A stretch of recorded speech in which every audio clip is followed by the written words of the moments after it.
지난 시간에는 느헤미야가 예루살렘의 소식을 듣고 눈물을 흘리면서 하나님께 간절히 기도하는 내용을 보았습니다. 느헤미야는 페르시아 제국의 왕궁 수산궁에 거하면서 왕의 술 관원으로 조금도 부족함 없이 살아가고 있었습니다. 그러나 느헤미야는 바로 눈앞에 보이는 세상, 권세, 향락이 아니라 멀리 떨어져 있는 한 번도 가본 일이 없는 예루살렘 땅, 하나님 나라, 하나님 백성들을 향하여 그 마음이 늘 가까이 가고 있었다는 것입니다. 그래서 느헤미야가 하나님께 간절히 기도했는데 느헤미야의 기도 내용을 우리가 지난 시간에 보았습니다. 특별히 1장 11절을 다시 보면요. 1장 11절 주여 구하오니 귀를 기울이사 종의 기도와 주의 이름을 경외하기를 기뻐하는 종들의 기도를 들으시고 오늘 종이 형통하여 이 사람들 앞에서 은혜를 입게 하옵소서. 그래서 느헤미야는 하나님 앞에서 간절히 기도할 때 여러 가지 제목으로 기도를 했지만 궁극적으로 형통한 길을 주시옵소서 이렇게 기도한 것입니다. 형통한 길을 주시옵소서. 지금 느헤미야의 마음은 환난을 당하고 있는 예루살렘으로 벌써 가 있습니다. 그래서 하나님, 제 앞길에 형통한 길을 열어주셔서 제가 예루살렘으로 가게 하여 주시옵소서. 이 일을 위해서 제 주변 사람들에게도 은혜를 입게 하여 주시옵소서. 느헤미야는 이렇게 기도했던 것입니다. 이제 이어지는 오늘 본문에는 느헤미야가 기도한 대로, 그렇게 기도한 대로 하나님께서 느헤미야 앞길에 형통한 길을 열어주신 내용이 기록되어 있습니다. 자, 본문 1절 같이 읽어보겠습니다. 아닥사스다 왕 제20년 니산월에 왕 앞에 포도주가 있기로 내가 그 포도주를 왕에게 드렸는데 이전에는 내가 왕 앞에서 수심이 없었더니.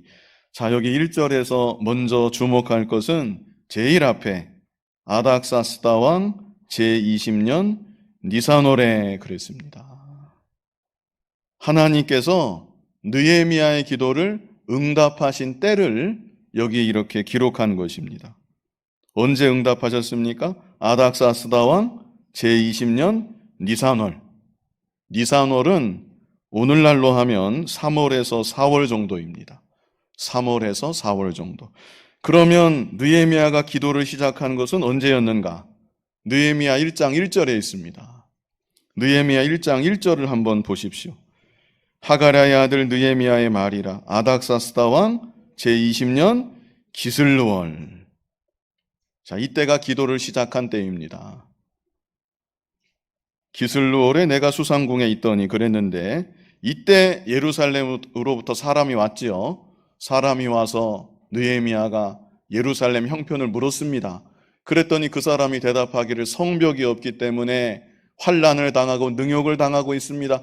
그 말 듣자마자 느헤미야가 주저앉아서 눈물을 흘리면서 기도하기 시작했습니다. 그래서 느헤미야가 기도를 시작한 때는 1장 1절에 있는 아닥사스다 왕 제20년 기슬루월. 기슬루월은 오늘날로 몇 월인가? 11월에서 12월 정도입니다. 11월에서 12월 정도. 11월에서 12월 정도에 느헤미야가 기도하기를 시작했고 연도는 안 바뀌었습니다. 그러니까 연도가 해가 바뀌면 바뀌는 게 아니었던 것 같아요. 만으로 계산을 했는지 20년 기슬루월 11월에서 12월 정도에 느헤미야가 기도를 시작했고 응답받은 거는 똑같은 20년 3월에서 4월에 기도 응답을 받았다. 몇 달이 걸렸습니까? 넉 달 정도 걸렸죠?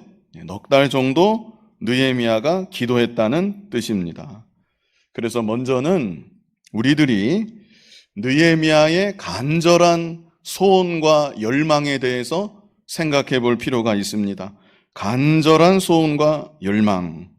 사실 보통 사람이라면 엄두도 내지 못할 일입니다. 페르시아 왕궁에서 예루살렘까지 지난 시간에도 말씀드렸지만 약 2,400km 되는 거리입니다. 그런데 어떻게 왕궁을 떠나서 2,400km나 되는 그 먼 곳까지 느헤미야가 갈 생각을 할 수가 있겠습니까? 가는데 적어도 여러 달이 걸립니다. 가는 데만 여러 달, 도착해서 성벽을 쌓으려면 또 여러 날이 걸릴 것이고, 그리고 나서 돌아오는데 또 여러 달. 페르시아 왕이 믿음이 있는 것도 아니고 어떻게 왕에게 말할 것이며 허락을 받을 것이며, 허락을 받았다고 한들 자기가 자리를 비우는 동안 자기 자리를 누가 대신할 것이며, 그리고 예루살렘에 간다고 한들 그곳에 가서 무슨 수로 성벽을 쌓겠으며, 보통 사람은 생각조차 못합니다. 그저 마음에 참 안타깝다, 그렇게 하고 지나갈 일이지 이것은 보통 엄두조차 내지 못할 일인 것입니다. 그러나 느헤미야는 예루살렘의 상황을 전해 들었을 때 너무나도 안타까운 마음이 속에서 불릴 듯이 일어났던 것입니다. 그래서 나라도 가야 되겠다, 나라도 그곳에 가서 성벽 재건에 앞장서야 되겠다, 이런 간절한 마음의 소원과 열망을 느헤미야가 가졌다는 것입니다. 그리고 느헤미야는 그 소원과 열망을 위해서 넉 달 동안을 하나님께 간절히 기도했습니다. 하나님, 왕을 비롯한 주변 사람들의 마음을 움직여 주시옵소서. 제 앞길에 형통한 길을 열어 주시옵소서. 느헤미야가 이렇게 소원과 열망을 가지고 기도했다는 것입니다. 오늘날 우리들도 우리의 주변 사람들을 위해서 기도해야 합니다. 특별히 여러분들, 이 세상 가운데 살아갈 때 직장 상사를 위해서 여러분들이 간절히 기도해야 합니다. 느헤미야가 왕의 마음을 움직여달라고 기도했던 것처럼 여러분들도 여러분 직장 상사를 생각하면서 하나님, 저분의 마음을 움직여 주시옵소서. 그래서 제가 믿음을 잘 지키며 직장 생활하게 하여 주시옵소서. 이렇게 기도해야 되는 것입니다. 무조건 할 수 없다, 포기부터 하지 말고 하나님이 저분의 마음을 움직여 주시옵소서. 페르시아 왕 마음이 움직여진다는 게 그게 보통 일입니까? 그래도 느헤미야는 넉 달 동안 왕의 마음을 움직여달라고 하나님께 기도했던 것처럼 우리도 기도해야 되는 것입니다. 다니엘과 세 친구들도 기도했을 것입니다. 다니엘과 세 친구들이 환관장에게 부탁했지요. 무슨 부탁을 했습니까? 왕의 진미로 우리를 더럽힐 수가 없습니다. 왕의 진미를 먹지 않게 해주십시오. 어떻게 감히 포로로 잡혀온 주제에 이런 말을 꺼낼 수가 있습니까? 포로에서 살려준 것도 감지덕진데 안 먹게 하여 주시옵소서. 왕이 하사하는 진미인데, 왕의 진미인데 저것으로 우리를 더럽힐 수가 없습니다. 안 먹게 해 주십시오. 이런 부탁을 누가 감히 할 생각이나 할 수 있겠냐는 말입니다. 그런데 다니엘과 세 친구들도 부탁하기 전에 하나님께 간절히 기도했던 것입니다. 하나님, 환관장의 마음을 움직여 주시옵소서. 우리가 바벨론 왕궁에 있지만 이곳에서도 믿음 지키며 살아가게 하여 주시옵소서. 이렇게 기도했던 것입니다. 그래서 우리들도 직장에서 상사의 마음을 움직여달라고 하나님께 기도해야 되고, 동료들의 마음도 도와줘야 될 거 아닙니까? 동료들의 마음도 움직여달라고 하나님께 기도하고, 때로는 후배, 하급자들 마음도 움직여달라고 기도하고, 오직 믿음의 선한 소원과 열망을 가지고 구체적으로 기도해야 되는 것입니다. 어떤 사람이 군대에 갔더니 예수 믿는 사람 그 부대에 한 사람도 없었습니다. 그래도 군대 가자마자 첫 주일이 되어서 상급자에게 저 교회에 갈 수 있게 해주십시오. 교회 다녀오고 싶습니다. 부탁을 했더니 이런 지하에 거절을 당했습니다. 어떻게 너만 교회 가냐? 너 혼자 보낼 수는 없다. 그래서 그때부터 기도를 하는 것입니다. 하나님, 예수님을 잘 믿는 신병이 빨리 들어오게 해주십시오. 그리고 저분의 마음도 움직여 주시옵소서. 그렇게 간절히 기도했더니 신병 들어올 때가 아닌데 신병이 들어옵니다. 그런데 그 신병이 어떤 신병이 들어왔을까요? 예수님을 잘 믿는 신병이 실제 들어왔습니다. 그래서 둘이서 찾아가서 이번 주일에 우리 교회 가게 주십시오. 그랬더니 뭐라 그랬겠습니까? 그래, 다녀와라. 이게 바로 기도 응답입니다. 그래서 둘이서 얼마나 기뻐서 교회에 다녀오고, 그리고 그 사람이 입대할 때에는 그 부대에 예수 믿는 사람 한 사람도 없었는데 제대할 때가 되었을 때는 주일날 30명이 줄을 서서 교회에 다녀오는 그런 부대가 되었다는 것입니다. 이렇게 직장에서, 가정에서, 어디에 있든지 우리의 목적은 하나입니다. 하나님을 잘 믿고 섬기게 하여 주시옵소서. 하나님께 영광 돌리며 살아가게 하여 주시옵소서. 오직 그 목적을 위해서 하나님, 저의 앞길을 열어 주시옵소서. 하나님, 주변 사람들의 마음을 움직여 주시옵소서. 하나님께 기도하면 하나님께서 반드시 응답하여 주시는 것입니다. 또 한 가지, 느헤미야의 기도를 통해서 느헤미야가 넉 달 동안 기도했다는 사실을 우리가 다시 생각할 필요가 있겠습니다. 믿음의 소원, 믿음의 열망, 얼마나 귀한 것입니까? 믿음의 소원과 믿음의 열망을 가지고 기도하는데 간절히 끈질기게 기도해야 되었다는 것입니다. 어떤 기도는 바로 응답하시는 경우도 있지만 어떤 기도는 느헤미야처럼 여러 달 걸려야 응답되는 경우도 있습니다. 때로는 더 오랜 세월이 걸리는 경우도 있을 것입니다. 그러나 그럴지라도 우리는 포기하지 말고 낙심하지도 말고 끝까지 하나님 앞에 간구하면서 나아가야 합니다. 갈라디아서 6장 9절에 뭐라고 했습니까? 우리가 선을 행하되 낙심하지 말지니 포기하지 아니하면 때가 이름에 거두리라 그랬습니다. 기도하는 것이야말로 씨앗을 뿌리는 것입니다. 당대에 내가 다 거두지 못한다면 내가 기도한 열매가 후대에 가서라도 풍성하게 맺힐 수가 있습니다. 자식을 위해서 간절히 기도하면 내가 죽은 후에라도 자식이 정신 차리고 회개하고 하나님 앞에서 복된 사람이 될 수 있습니다. 세상 말에도 한 우물만 파라고 그랬죠? 우리는 소망을 오직 하나님께 두는 것입니다. 하나님께 모든 것을 거는 것입니다.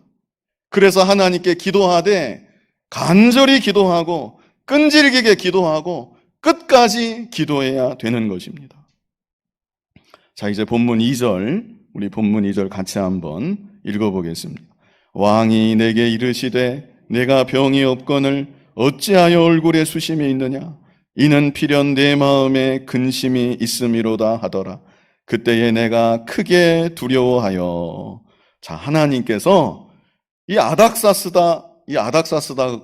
아닥사스다입니다. 이름이 아닥사스다 왕의 마음을 드디어 움직이시는 것입니다. 그래서 느헤미야 얼굴을 이 왕이, 페르시아 왕이 찬찬히 보게 하신 것입니다. 하나님. 느헤미야 얼굴빛이 예전과 다르다. 이것도 느끼도록 하나님이 역사하신 것입니다. 자, 그렇다면 느헤미야의 낯빛이 이때만 유독 달랐을까? 물론 성경 여기 1절 끝을 보면 내가 왕 앞에서 수심이 없었더니 이런 구절 있습니다. 이 구절의 의미는 그동안 왕 앞에서 슬픈 기색을 내비치지 않았다는 그런 의미입니다. 그러나 그럴지라도 느헤미야 얼굴에 정말 아무런 기색이 없었을까? 조금도 나타나지 않았을까?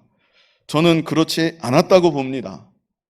지금 넉 달 동안 제대로 먹지도 못하고 하나님께 눈물로 간절히 소원과 열망을 가지고 기도하고 있는데 느헤미야의 모습이 그전과 똑같았을 리는 없다는 것입니다. 중요한 것은 하나님의 때가 된 것입니다. 우리는 그렇게 봐야 합니다. 하나님의 때가 이제 되었다. 좀 다르게 표현하면 우리 편에서, 사람 편에서 기도의 잔이 채워졌다. 그래서 마침내 하나님께서 역사하여 주신다. 오늘날 우리들에게도 각자에 따라 또 상황에 따라 사건에 따라 하나님께서 정해놓으신 기도의 분량이 있는 것 같습니다. 여러분들도 그런 거 느껴보신 적 없으십니까? 신앙생활 하시면서? 저는 있는 것 같습니다. 기도의 분량이 있는 것 같습니다. 기도의 분량이 채워져야 그때 하나님이 역사하시는 것 같습니다. 왜 그런가? 하나님은 우리들에게 기도하도록 만드시는 하나님입니다. 너무나 기도 안 하니까 기도하게끔 만드시는 하나님이시고, 우리의 기도를 통해서 우리의 신앙을 기르시고 우리의 인격을 만드시고 우리의 믿음을 연단해 가시는 하나님이십니다. 그러므로 하나님께서 기도하도록 예정하신 양이 있는데 그 양이 다 차야 마침내 하나님께서 역사하여 주신다는 것입니다. 근본의 경우 느헤미야가 몇 달 기도했습니까? 넉 달 기도했습니다. 느헤미야가 설렁설렁 기도 안 했을 것 같아요. 느헤미야는 정말 듣자마자 털썩 주저앉아서 눈물 흘리면서 기도하는 사람인데 얼마나 느헤미야가 간절히 기도했겠습니까? 그렇게 넉 달 기도한 끝에 하나님께서 마침내 역사하여 주신 것입니다. 그래서 왕이 느헤미야의 얼굴빛을 찬찬히 자세히 보게끔 하시고 무언가 느껴지게끔 하나님이 감동도 주시고, 이 무언가 느껴져도 왕이 그냥 지나치면 그만인데 이 당시 왕은 절대 왕입니다. 대단한 권세입니다. 그냥 뭐 그런가 보다 하고 지나치면 그만이겠는데 느헤미야에게 이 왕이 물어보도록 하나님이 또 역사하신 것입니다. 여기 왕이 물어보지요? 뭐라고 물어봅니까? 어찌하여 얼굴에 수심이 있느냐? 이는 필연 내 마음에 근심이 있음이로다. 자, 이때 느헤미야가 뭐라고 대답을 하는가? 느헤미야가 여기 보면 그때에 내가 크게 두려워하여, 그리고 3절에 대답을 하는데요. 3절을 같이 한번 읽어보겠습니다. 왕께 대답하되 왕은 만세수를 하옵소서. 내 조상들의 묘실이 있는 성읍이 이제까지 황폐하고 성문이 불탔사오니 내가 어찌 얼굴에 수심이 없사오리까 하니. 자, 먼저 느헤미야가 대답하기 전에 이 느헤미야의 태도인데요. 느헤미야가 2절 끝에 어떻게 했습니까? 내가 어떻게? 크게 두려워했다. 자, 어떤 사람은 이에 대해서 해석하기를 왕이 느헤미야를 오해할까 봐, 그래서 두려워했을 것이다. 느헤미야가 술관원이니까 혹시라도 역정모의하는 거 아닌가, 왕이 이렇게 오해할까 봐 느헤미야가 크게 두려워했을 것이다. 이렇게 해석을 하기도 합니다. 그런데 그런 것 같지 않습니다. 왕의 말투도 그런 말투가 아니에요. 왕이 뭐라고 했어요? 앞에서 어찌하여 얼굴에 수심이 있느냐? 이는 필연 내 마음에 근심이 있음이로다. 저는 이 구절을 읽을 때 좀 뭔가 따뜻한 자상한 그런 느낌이 들고요. 또 결정적인 것은 느헤미야가 믿음의 사람입니다. 기도하는 사람입니다. 그런 사람이 그런 설사 그랬다고 해도 그런 걸 그렇게 크게 두려워했을까? 그렇지 않았을 것으로 봅니다. 그래서 이것은 느헤미야의 믿음이고 인격이다. 이런 태도 자체가 느헤미야의 믿음이고 겸손한 인격이다. 이렇게 생각을 합니다. 신하된 도리로서 내가 왕 앞에 결례를 행했구나. 이 당시 왕의 권세는 대단한 권세라고 했죠. 내가 최측근의 신하로서 왕을 잘 보필하고 왕의 마음을 편안하게 해드려야 되는데 왕의 마음을 언짢게 해드렸구나. 느헤미야가 충신 중에 충신인 겁니다. 그래서 죄송한 마음으로 왕 앞에 크게 두려워하지 않았겠는가 이렇게 생각을 합니다. 그리고 바로 이어서 느헤미야가 뭐라고 말합니까? 왕께 대답하되 왕은 만세수를 하옵소서. 우리 잘 쓰던 말로 이 무슨 말이겠습니까? 만수무강하시옵소서. 이런 말이겠죠. 만수무강하시옵소서. 이게 절대 아부가 아닙니다. 하나님을 경외하는 사람, 하나님을 잘 믿고 섬기는 사람, 이방 왕도 하나님이 세우신 줄 믿기 때문에 이렇게 왕을 존경하는 것이고 왕 앞에서 신하로서의 마땅히 겸손한 모습이 되는 것입니다. 요셉도 그랬습니다. 요셉이 그랬고 다니엘도 그랬습니다. 사도 바울도 복음을 증거할 때 복음을 증거하는 그 순간만큼은 거침없이 하나님 말씀을 대언하고 회개하라고 담대하게 외치기도 했지만 사도 바울도 로마 사법부의 권세 자체를 무시한 일이 없었습니다. 그래서 오늘날 우리들도 직장에서나 어디에서나 우리 주변 사람들 위해서 저들의 마음을 움직여 주시옵소서. 간절히 기도하는 가운데 내게 있게 하신 자리에서 언제나 겸손해야 합니다. 예수 믿는 사람은 사회생활할 때 겸손해야 합니다. 공경할 자를 공경해야 합니다. 순종할 바를 순종해야 합니다. 말씀에 어긋나지 않는 한, 신앙 양심에 위배되지 않는 한, 누구보다도 성실한 사람, 누구보다도 겸손한 사람, 누구보다도 충성을 다하는 사람, 그것이 바로 성숙한 믿음의 모습이고 하나님께 영광을 돌리는 길인 것입니다. 느헤미야가 계속해서 답변을 합니다. 역시 공손하게, 지극히 공손하게 겸손한 모습으로 답변을 하는 것입니다. 내 조상들의 묘실이 있는 성읍이 이제까지 황폐하고 성문이 불타싸우니 내가 어찌 얼굴에 수심이 없사오리이까. 제가 저의 본향가도 같은 곳이 다 황폐했다는 소식을 들었습니다. 성문이 다 불탔다는 소식을 들었습니다. 그 소식을 들었는데 제 얼굴에 어찌 수심이 없을 수 있겠습니까? 그랬더니 왕이 하는 말이, 자, 4절을 우리 같이 한번 읽어보겠습니다. 왕이 내게 이르시되 그러면 내가 무엇을 원하느냐 하시기로 내가 곧 하늘의 하나님께 묵도하고, 그냥 읽지 마시고 느헤미야라고 생각하고 왕하고 대화를 나누는데 왕이 이런 말을 하는 것입니다. 이거는 기적입니다. 물론 왕이 느헤미야의 낯빛을 살핀 거, 무슨 일이냐고 물어본 거, 그때부터 기적인 게 분명하지만 지금 이 말은 더 극적인 것입니다. 왕이 뭐라고 합니까? 대번에 그러면 네가 무엇을 원하느냐? 이 말이 그냥 나왔습니다. 내가 너에게 어떻게 해주기를 원하느냐? 이거 얼마나 감사한 일입니까? 그러면 느헤미야가 이제 기뻐서 줄줄줄 다 얘기할 수 있을 것 같은데 느헤미야는 어떻게 했습니까? 왕이 네가 무엇을 원하느냐 했더니 느헤미야가 어떻게 했어요?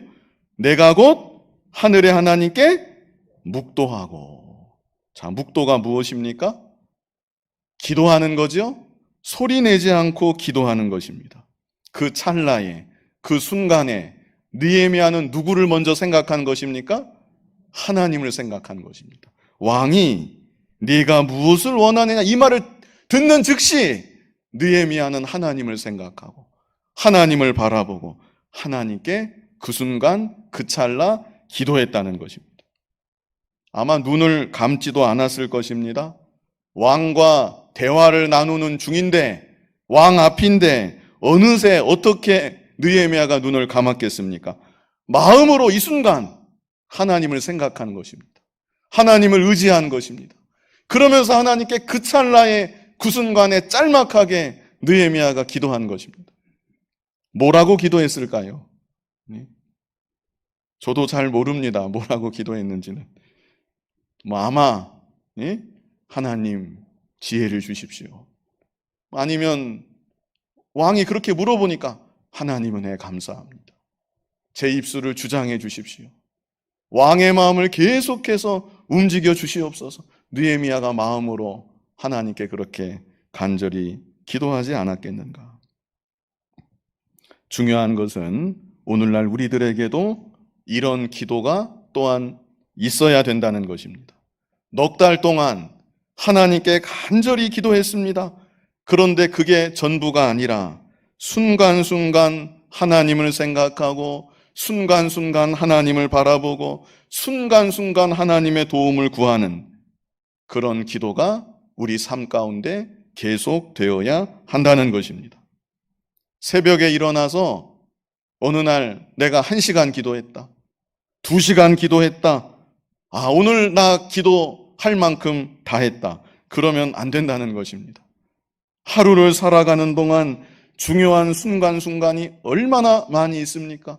중요한 고비고비를 우리가 얼마나 자주 만나게 됩니까? 그때마다 하나님을 생각하는 것입니다. 그 순간 그 찰나 하나님을 바라보고 하나님을 의지하고 바로 그 순간 눈을 떴든지 감았든지 걸어가고 있든지 대화 나누고 있든지 하나님께 기도할 수 있는 우리들이 되어야 합니다. 옛날 수도사들이 했던 기도 중에 숨기도라는 것이 있었습니다. 아마 아시는 분도 계실지 모르겠는데 숨 쉴 때마다 기도하는 게 숨기도입니다. 평상시 이렇게 숨 쉬는 거 말고 크게 숨을 들이키고 내뱉으면서 그때마다 기도하는 그 수련을 옛날 수도사들이 하곤 했습니다. 가령 이렇게 숨을 들이키죠? 내뱉으면서 하나님 은혜 감사합니다. 이게 기도입니다. 걸어가면서도 숨을 한번 들이키고 내뱉으면서 하나님 지금도 함께해 주시옵소서. 하나님 도와주시옵소서. 이게 바로 숨기도고 옛날 수도사들이 이런 훈련을 했다고 전해집니다. 참 좋은 기도인 것 같습니다. 오늘날 우리들도 하면 좋을 것 같습니다. 숨 쉴 때마다, 숨 쉴 때마다 하나님을 생각하고 하나님께 한마디 한마디 기도하는 것입니다.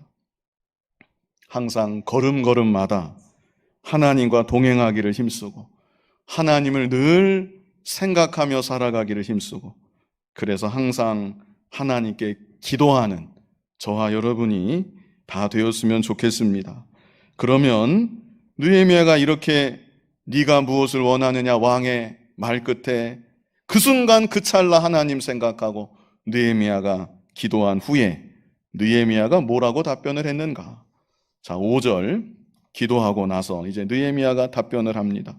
5절 같이 읽어보겠습니다.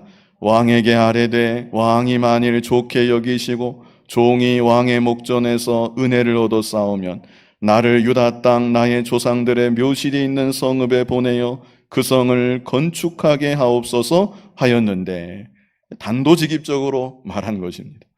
보내달라는 얘기입니다. 여기 5절 끝에 성읍에 보내서 그 성을 건축하게 하옵소서. 여기 성이라고 말했는데 정확하게 표현하면 성벽입니다. 성벽까지 세워져야 성읍이 완성이 되니까 이렇게 기록한 것 같습니다. 성전은 이미 건축되었습니다. 성읍도 형성되어서 백성들이 모여서 살아가고 있습니다. 다만 성벽이 없습니다. 그래서 성벽을 건축하게 하옵소서.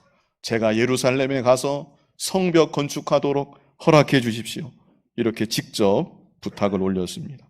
그리고 6절에는 6절을 같이 읽어보겠습니다. 그때에 왕후도 왕 곁에 앉아 있었더라. 왕이 내게 이르시되 내가 몇 날에 다녀올 길이며 어느 때에 돌아오겠느냐 하고 왕이 나를 보내기를 좋게 여기시기로 내가 기한을 정하고. 자, 일이 일사천리로 지금 진행이 됩니다. 하나님이 역사하고 계시니까 이렇게 순탄하게 진행되고 있습니다. 그래서 느헤미야가 갔다가 돌아오는 기한까지 정했습니다. 내가 기한을 정하고 6절 끝에 그랬죠? 기한까지 정해서 왕께 말씀을 드렸습니다. 7절을 같이 읽어보겠습니다. 내가 또 왕에게 아뢰되 왕이 만일 좋게 여기시거든 강서쪽 총독들에게 내리시는 조소를 내게 주사 그들이 나를 용납하여 유다에 들어가기까지 통과하게 하시고. 자, 이번에는 무엇을 부탁한 겁니까? 왕이 조소를 내려주십시오. 그래서 유다 땅까지 잘 들어갈 수 있도록 도와주십시오. 이 중간중간에 경계지역이 있을 거 아닙니까? 초소들, 보초들, 이 경계지역이 있을 텐데 경계지역을 잘 통과할 수 있도록 통행증을 왕에게 써달라는 겁니다. 조소를 내려달라는 말은 통행증을 지금 부탁하는 겁니다.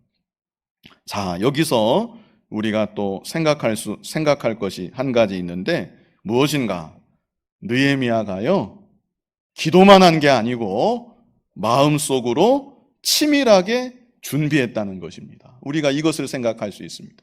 기도만 한 게 아니고 벌써 마음속으로 계획을 하고 치밀하게 준비하고 있었다. 지금 왕하고 급박하게 대화가 왔다 갔다 하는데 느헤미야가 잠시 기다려 주십시오. 제가 좀 더 생각하고 계산한 다음에 말씀드리겠습니다. 이럴 새가 없습니다. 느헤미야는 벌써 내가 만약 예루살렘에 가게 된다면 하나님께서 내 기도를 들어서 왕의 마음을 움직이시고 나로 하여금 예루살렘으로 가게 허락한다면 내가 한 며칠이나 걸릴까? 왕에게 어느 정도 기한을 달라고 내가 부탁해야 될까? 느헤미야는 벌써 생각하고 계획하고 준비하고 있었다는 것입니다. 통행증 달라는 것도 마찬가지입니다. 어떻게 갑자기 느헤미야가 이런 생각을 하겠습니까? 벌써 마음속에 그 가는 경로를 생각한 겁니다. 여기서부터 예루살렘까지 가려면 어디를 지나쳐야 되겠는데 그러려면 내가 통행증이 필요하겠구나. 다 생각하고 느헤미야는 치밀하게 준비하고 있었기에 왕에게 바로바로 말을 할 수가 있었다는 것입니다. 또 8절을 보면 우리 8절을 같이 한번 읽어보겠습니다. 또 왕의 살림 감독 아삽에게 조서를 내리사 그가 성전에 속한 영문의 문과 성곽과 내가 들어갈 집을 위하여 들보로 쓸 제목을 내게 주게 하옵소서 하매. 예, 거기까지. 자, 이 구절도 한번 보십시오. 이런 것까지 벌써 생각해 두었다는 것입니다. 아까는 통행증이라고 했지요. 이것은 자재 사용 허가증이라고 말할 수 있을 것 같습니다. 자재 사용 허가증. 그랬더니 왕이 뭐라고 합니까? 내 하나님의 선한 손이 나를 도우심으로 왕이 허락하고 통행증도 허락, 자재 사용 허가증도 허락. 왕이 다 허락해 주었습니다. 기분 좋을 때 대화가 막 오가니까 하나님 역사하시고 감동하시고 바로 그 자리에서 다 오케이, 허락을 해준 것입니다. 9절에는 군대 장관과 마병을 보내어 나와 함께 하게 하시기로 왕이 알아서 느헤미야가 가는 길 보호하도록 군대까지 붙여 주었다는 것입니다. 그래서 내가 강 서쪽에 있는 총독들에게 이르러 왕의 조서를 전하였더니, 우리 마지막 10절 같이 읽어보겠습니다. 호론 사람 산발락과 종이었던 암몬 사람 도비야가 이스라엘 자손을 흥왕하게 하려는 사람이 왔다 함을 듣고 심히 근심하더라. 자, 일단 느헤미야가 예루살렘까지 안전하게, 유다 땅까지 안전하게 도착했다는 그런 얘기고요. 그리고 여기 유다 땅 근처 대적들이 있었는데 그 대적들이 느헤미야가 왔다는 소식을 듣고 심히 근심하더라. 이것은 이제 앞으로 전개될 내용의 복선과 같습니다. 하나님의 은혜로 기도 응답을 받았습니다. 하나님의 역사하심으로 왕을 통해 기적적인 도우심이 나타났습니다. 그러나 그럼에도 장애물은 남아있다. 이것을 오늘날 우리들에게도 알게 하여 줍니다. 그러나 그럼에도 하나님이 기도를 응답해 주셨고 왕까지 움직이고 기적적인 역사가 나타났지만 그럼에도 극복해야 될 과제는 계속해서 남아있다. 이것을 오늘날 우리들에게도 알게 하여 주시는 것입니다. 우리가 일생 걸어가는 앞길에도 항상 장애물은 있게 마련입니다. 크고 작은 어려움들, 믿음 지키며 살아갈 때, 특별히 하나님 잘 믿고 섬기며 살아갈 때 크고 작은 어려움들은 항상 우리 앞에 놓여 있게 마련입니다. 그러나 그럴지라도 두려워하지 말아야 합니다. 느헤미야가 넉 달 동안 기도했죠. 우리도 믿음의 소원을 가지고 믿음의 열망을 가지고 하나님께 간절히 기도하면 되는 것입니다. 그리고 중요한 순간, 중요한 고비마다 하나님을 먼저 생각하고 그 순간 하나님께 기도하고 하나님의 도우심을 구하고, 그래서 하나님 역사하심 가운데 죄악 세상 믿음으로 승리하며 걸어갈 수 있는 여러분이 다 되시기를 간절히 바랍니다. 거룩하신 아버지 하나님, 느헤미야가 넉 달 동안 믿음의 소원과 열망을 가지고 간절히 기도했던 것처럼 먼저는 우리들 마음속에도 하나님 자녀된 자로 믿음의 소원과 간절한 열망이 있게 하시고 하나님께 간절히 기도하게 하여 주시고 또 중요한 순간순간 하나님 바라보고 생각하고 하나님 도우심을 구하며 주변 사람들 마음 움직이게 해달라고 기도하는 우리들 되게 하시고 내 앞길을 열어서 믿음 잘 지키며 살아가게 해달라고 기도하는 우리들 되어서 하나님 도우심의 손길을 힘있게 하시고 이 땅을 살아가는 동안 하나님 은혜 가운데 믿음 지키며 하나님께 영광 돌리며 살아가는 우리들 모두가 되게 하여 주시옵소서. 예수님 이름으로 기도하옵나이다. 아멘.